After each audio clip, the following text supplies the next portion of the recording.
यमुना किनारे धर्मस्थान नाम का एक नगर था। उस नगर में गंधपी नाम का राजा राज करता था।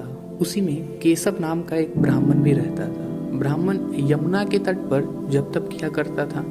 उसकी एक पुत्री थी जिसका नाम था मालती। वह बड़ी रूपवती थी। जब तक वह ब्याह के योग्य हुई, उसके माता पिता और भाई को चिंता हुई। शायद संयोग से एक दिन जब ब्राह्मण अपने किसी यजमान की बारात में गया था और भाई पढ़ने गया था, तभी उसके घर में एक ब्राह्मण का लड़का आया। लड़की की माँ ने उसके रूप और गुणों को देखकर उससे कहा कि मैं तुमसे अपनी लड़की का ब्याह करूंगी।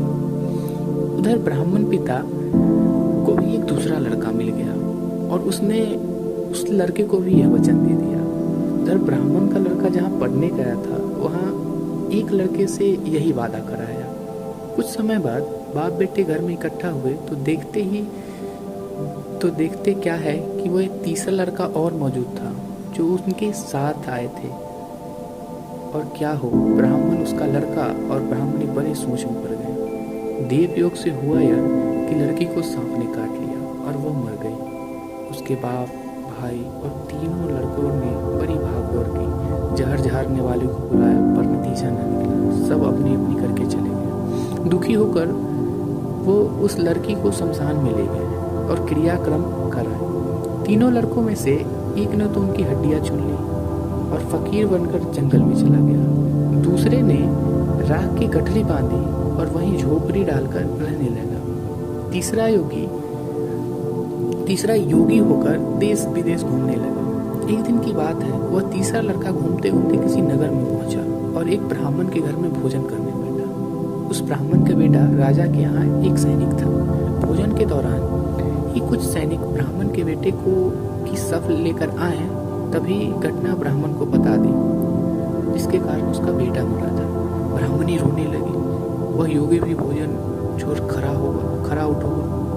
ब्राह्मणी को बिलाप उसके पति से देखा नहीं गया। ब्राह्मण के पास उसके पूर्वजों की दी हुई संजीवनी विद्या की पोथी थी।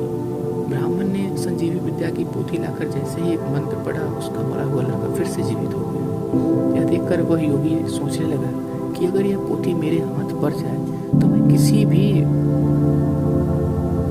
मैं भी उस लड़के को फिर से जा मिल सकता हूँ। इसके बाद उसने भोजन किया और वहीं ठहर गया। जब रात को सब खा पी कर सो गए तो योगी चुपचाप वह पोथी लेकर चल दिया। जिस स्थान पर लड़की को जलाया गया था, वह वहां जाकर उसने देखा कि दूसरे लड़के वहां बैठे बातें कर रहे हैं। इस लड़के के यह कहने की उसे संजीवनी विद्या की पोथी मिल गई है, वह मंत्र पढ़कर लड़की को जिला सकता है। उन दोनों ने हड्डियां और राख निकाली। ब्राह्मण ने जैसे ही मंत्र पढ़ा, वह लड़की जी उठी। अब तीनों उसके पीछे आपस में झगड़ने लगे। इतना कहकर बेताल बोला, राजन बताओ, वह लड़की या स्त्री किसको मिलनी चाहिए? राजा ने जवाब दिया कि जो वह कुटिया बना रहा है उसकी। बेताल ने पूछा, क्यों?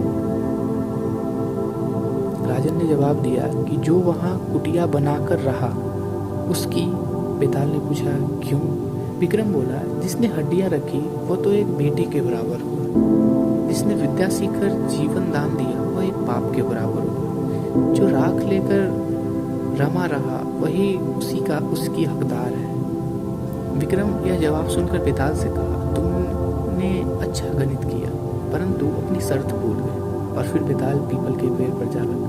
विक्रम को फिर लौटना पड़ा और जब वो उसे लेकर चला तो बेताल ने फिर एक कहा,